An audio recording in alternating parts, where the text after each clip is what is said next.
Hare Krishna, Krishna Krishna, Hare Hare, Hari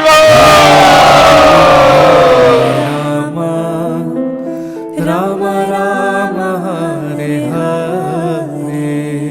Hare Krishna, Krishna Krishna, Hare Hare, Hare Rama Rama Rama, Hare Hare. Hare Krishna, Krishna Krishna, Hare Hare, Hare Rama Rama Rama, Hare Hare. Hare Krishna, Krishna Krishna, Hare Hare, Hare Rama Rama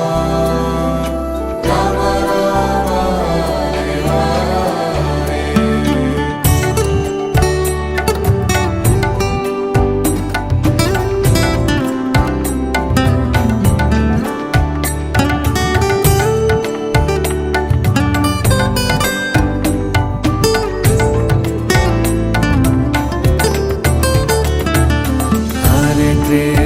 Hare Krishna, Krishna Krishna, Hare Hare, Hare Rama Rama Rama Rama, Hare Hare. Hare Krishna. তা আমরা এখন শ্রী শ্রী রাধা মদন মোহন মন্দিরে উপস্থিত হয়েছি। আপনারা ওই যে দেখছেন, ওই যে পিছনে, ওটা হচ্ছে দ্বাদশ আদিত্য টিলা। যখন ভগবান শ্রীকৃষ্ণ তিনি কালীয়কে দমন করেছিলেন, আপনারা সেই কদম্ব বৃক্ষ দর্শন করলেন, পরিক্রমা করে এলেন। ওই কদম্ব বৃক্ষ উপরে উঠে ভগবান যমুনাতে ঝাঁপ দিয়ে কালীয়ের সঙ্গে যুদ্ধ করে কালীর মস্তকে নৃত্য করেছিলেন এবং কালীয়কে এখান থেকে নির্বাসন দিয়েছিলেন। তো কালীয় সেও একটি আগে ছিল একজন ভক্ত, কিন্তু অভিশপ্ত হয়েছিল, তার ফলে সে কালীয় হয়ে জন্মগ্রহণ করেছে। আর কালীয়ের বিষে পুরো যমুনা একদম বিষাক্ত হয়ে গেছে, শুধু জল নয়, বায়ু পর্যন্ত দূষণ হয়ে গেছে। কোনো পক্ষী ওখানে যাতায়াত করলে মারা যায়।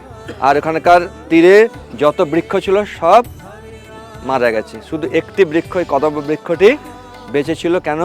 গরুড়দেব জানতেন ভগবান লীলা করবেন, তাই ওইখানে একটু অমৃত সিঞ্চন করেছিলেন, তাই ওই যে কদম্ব বৃক্ষ সে জীবিত ছিল। আর ভগবান শ্রীকৃষ্ণ ওখানে উঠে কালীয়কে দমন করলেন, আর অনেকক্ষণ কালীয়ের সঙ্গে লীলা করেছেন ভগবান। তাই ভগবানের ঠান্ডা লেগেছে, তাই সূর্যদেব সেবা করবার জন্য দ্বাদশ তেজ প্রকাশ করেছেন। মানে দ্বাদশটা সূর্য যে হয় একসঙ্গে উদিত হলে যে তেজ হয়, তার দ্বারা ভগবানকে সেবা করেছেন। ভগবানের শীত নিবারণ হয়েছে, ভগবানের অঙ্গ থেকে শ্বেদ নিশ্চিত হয়ে একটা তীর্থ হয়েছে। সেই তীর্থটার নাম হচ্ছে প্রস্কন্দন তীর্থ।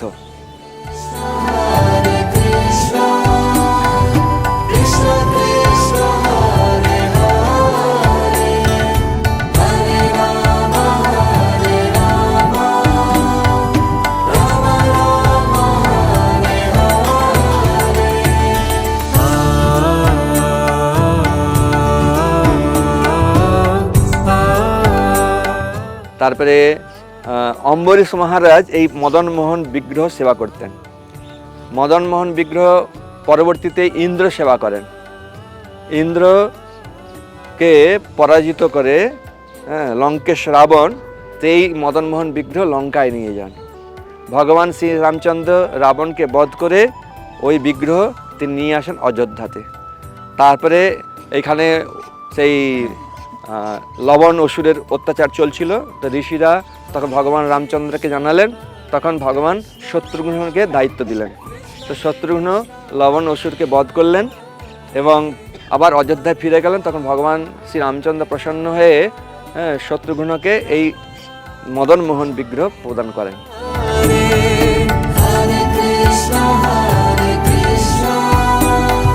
Krishna Krishna, Hare Hare, Hare Rama, Rama Rama, Hare Hare, Hare Krishna, Krishna Krishna। অদ্বৈত আচার্যবাবু সেবা করেছিলেন। অদ্বৈত আচার্যবাবু, আমরা যাব হয়তো একটু, অদ্বৈত বট আছে, তিনি মদন গোপাল নামে সেবা করেছিলেন। হ্যাঁ, তার একটা বড় লীলা আছে। তারপরে ওখান থেকে চৌবে ব্রাহ্মণ তিনি সেবা করেন। তারপরে সনাতন গোস্বামী তিনি মদন মোহনকে প্রাপ্ত হন। মদন মোহন চৌবে ব্রাহ্মণকে বলেন যে তোমার তো এতদিন সেবা আমি গ্রহণ করলাম, এখন আমি সনাতন গোস্বামীর সেবা গ্রহণ করব। তো সনাতন গোস্বামীকেও তিনি জানেন যে আমি এখানে আসবো। তো সনাতন গোস্বামী বললেন, তো আমি তো ভিক্ষুক, আমি তো মহাপ্রভুর সেবার জন্য দিনরাত গ্রন্থ লিখি, জপ ইত্যাদি করি সাধন ভজনে, তা আমি তোমাকে কি করে পালন করব বলো? বলছে তোমার কোনো অসুবিধা নেই, যা জুটবে তাই খাবো।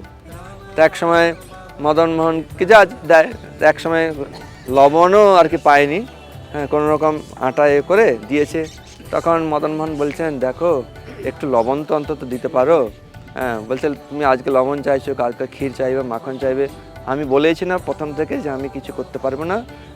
বলছে তাহলে এক কাজ করি, তা আমি যদি ব্যবস্থা করে নিই সব কিছু, তোমার কোনো আপত্তিতে? বলছে না, কোনো আপত্তি নেই। তখন যমুনা প্রচণ্ড গভীর ছিল, অনেক জল ছিল, এখান থেকে অনেক সব নৌকা জাহাজ এসব যেত। তো একজন সদাগর তিনি এইভাবে নিয়ে যাচ্ছেন সমস্ত মানে ব্যবসা করবার জন্য জিনিসপত্র, যমুনার চড়ায় আটকে গেছে। তখন কেউ পরামর্শ দিয়েছে যে ওখানে বাবা আছে, বাবার কাছে গেলে সব কিছু সমাধান হয়ে যায়। তো সনাতন গোস্বামীর কাছে গিয়েছে, সনাতন গোস্বামী বুঝে নিয়েছে মদন মোহনের কাজ। তো বলছেন যে এখানে স্বামী আছে, ওনাকে বললেই সব কিছু হয়ে যাবে। তো ওনাকে গেছেন, ব্যাস। তারপরে একটা প্রচণ্ড ঝড় উঠেছে, আর ঝড়ে ওই জাহাজ আবার মাঝ দরিয়াতে পৌঁছে গেছে, আবার গেছে। এখানে মদন মোহনকে প্রার্থনা করে গিয়েছিলেন যে এইবারে যত লাভ হবে আপনার সেবা লাগিয়ে দেবো।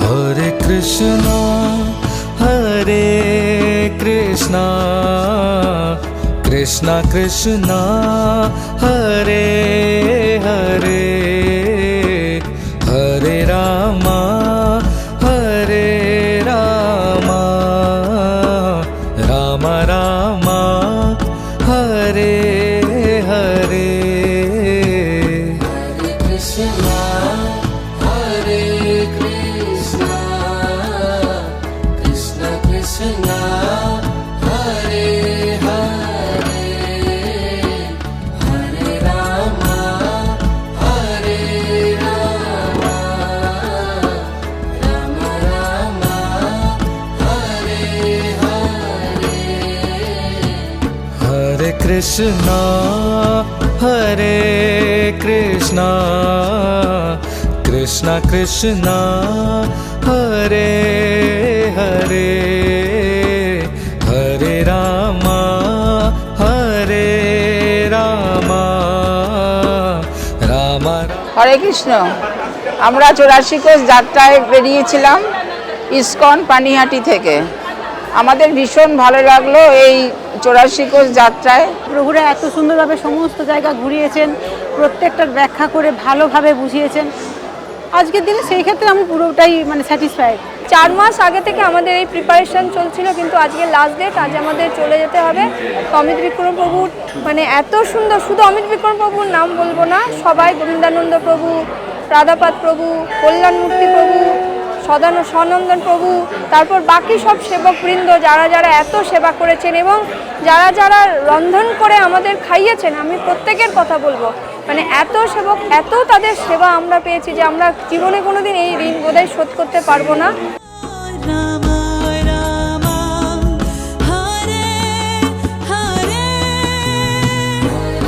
Krishna,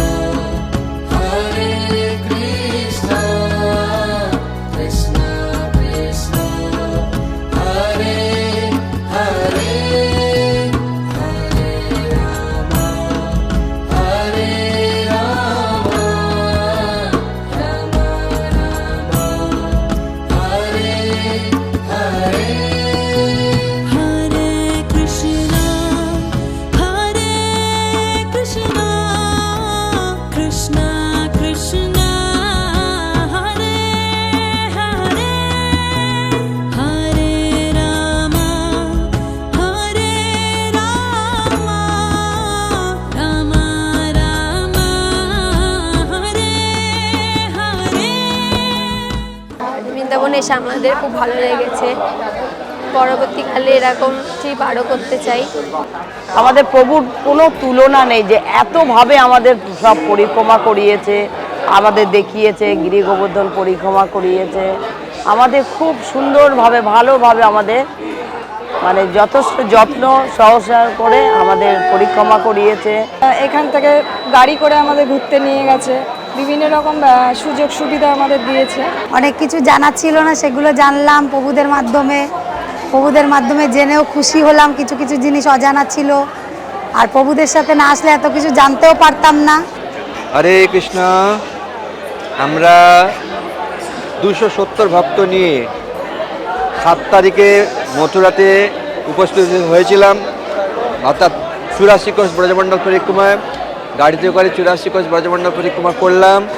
সুন্দরভাবে হয়েছে। সেই সঙ্গে সঙ্গে বৃন্দাবনে বিভিন্ন মন্দির পঞ্চকোশী পরিক্রমা করে আজকে সুষ্ঠুভাবে শ্রীমতী রাধারানীর কৃপায়, কৃষ্ণ বলরামের কৃপায় আমরা আবার যে স্থানে অর্থাৎ যথাস্থানে প্রস্থান করছি। আমরা এখন মথুরা স্টেশনে রয়েছি, এখনই আমরা রওনা দেব। আমাদের গাড়ি আসছে, হ্যাঁ, কিছুক্ষণ মধ্যে পৌঁছে যাবে। যারা যারা অংশগ্রহণ করেছে সকলকে জানাই অসংখ্য ধন্যবাদ। আবার আসবেন। পানিহাটি মন্দিরে বিভিন্ন প্রকার ট্যুর হয়, তা আমাদের সঙ্গে যুক্ত থাকুন এবং ট্যুরে অংশগ্রহণ করুন, আর এই পারমার্থিক বিভিন্ন কার্যকলাপে যোগদান করুন। হরে কৃষ্ণ কৃষ্ণ কৃষ্ণ হরে হরে, হরে রাম রাম রাম হরে হরে।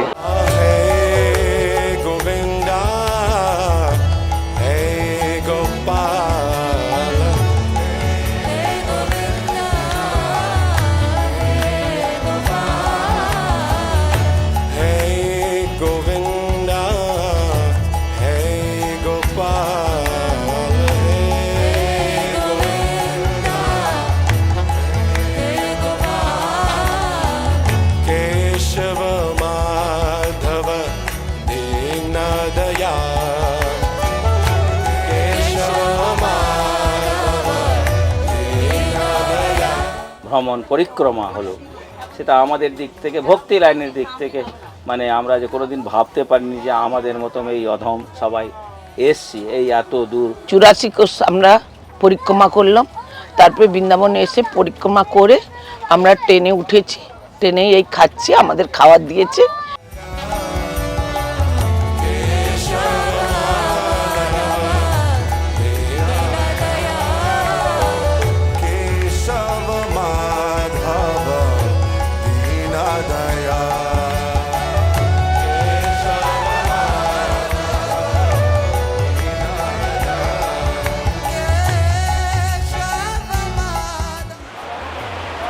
हरे कृष्ण, जय श्री राधे, बोलो বৃন্দাবন ধাম কি জয়। হরে কৃষ্ণ। তো আমরা সবকিছু পরিভ্রমণ করছিলাম এতদিন। আমাদের এই যাত্রা 6 তারিখ থেকে শুরু হয়েছে, আর আজকের হয়ে গেল 18 তারিখ। এই 18 তারিখে আমরা এই যাত্রা এসে সমাপন করলাম। আর এই যাত্রার যে উপলব্ধি, এক অস্বাভাবিক উপলব্ধি। আমরা ভেবেছিলাম যে বৃন্দাবনে অনেক বর্ষা হবে বা বৃন্দাবনে অনেক আবহাওয়াটা অন্যরকম থাকবে, কিন্তু सब কিছুই राधा रानी का दरबार है ना, तो राधा रानी जैसे चलाते हैं उधर ऐसे ही चलता है। बोलो राधा रानी की जय। तो राधा रानी কৃপায় খুব সুন্দর এই যাত্রা সুসম্পন্ন হলো। আর একটা বিশেষ দিক হচ্ছে এই যাত্রায় আপনারা সকলে দেখেছেন, প্রথম থেকে এই লাস্ট পর্যন্ত দেখছেন যে সম্পূর্ণ সমস্ত কিছুটাই মানে এত আনন্দমুখর, আনন্দ সুসম্পন্নভাবে সংগঠিত হয়েছে। কেন একটা কথা আছে জানেন তো, যে ঈশ্বরের শক্তি বিনা কোনো কার্য সিদ্ধ নয়, অর্থাৎ ভগবানের ইচ্ছা ছাড়া, ভগবানের শক্তি ছাড়া কোনো কিছু হয় না। এটাই আমাদের একটা স্বাভাবিক উপলব্ধি, একটা যে ভগবান রাধারানী কৃষ্ণ বলরামের ইচ্ছায়, কৃপায় এত সুন্দর একটা যাত্রা সুসম্পন্ন হলো। আপনাদের সঙ্গে অবশ্যই দেখা হবে, তখন সকলকে আমি বলবো আপনারা ভগবানকে আশ্রয় করুন এবং ভগবানকে আশ্রয় করে সমস্ত কিছু জীবনটাকে অতিবাহিত করুন। জয় বৃন্দাবন ধাম কি, 84 ব্রজমণ্ডল পরিক্রমা কি, জয় শ্রী রাধে।